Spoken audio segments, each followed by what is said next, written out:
She was the most beautiful woman in the small town. Every day, she was forced to entertain all kinds of unsavory clients. Every man in town wanted to be with her. Each day, countless men lined up outside her door, holding their numbers, hoping for 30 minutes alone with her. By the end of the day, after countless encounters, she was exhausted, her charm drained. Today, the lucky man was chosen from the crowd. He had the rare chance to spend the night with Angie. The men around him looked on with envy, while Angie, upstairs, watched it all with numb indifference. To them, she was an obsession, but deep down, she knew that not one of them truly cared for her. Then, one day, as Angie lay on her bed, waiting for the routine to begin, a particularly shy client stepped into her room, but he hadn't come for pleasure. Instead, he wanted to talk to her. "Can't you see?" he said nervously. "I'm going to marry you." His heartfelt confession, however, was met with a cold, dismissive laugh. This was the 5th marriage proposal Angie had received that week. She had long since seen through the lies of her clients. She had given up on the idea of a better, unrealistic life. But the man didn't give up. "Come on," he pleaded. "Run away with me." Before long,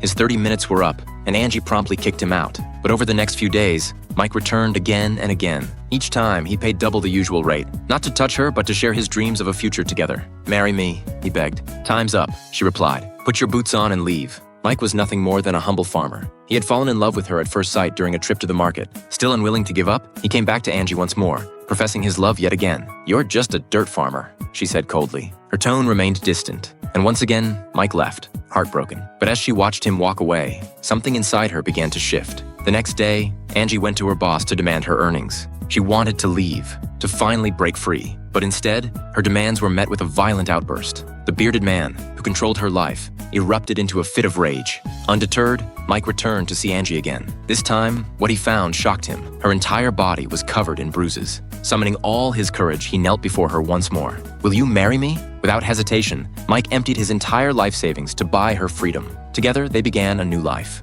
They cooked meals, tended crops, and shared quiet moments. Under Mike's patient care, Angie slowly began to let down her walls. Little by little, she shed the emotional armor she had carried for so long. But their happiness didn't last long. An unexpected visitor arrived, threatening to shatter the peace they had built.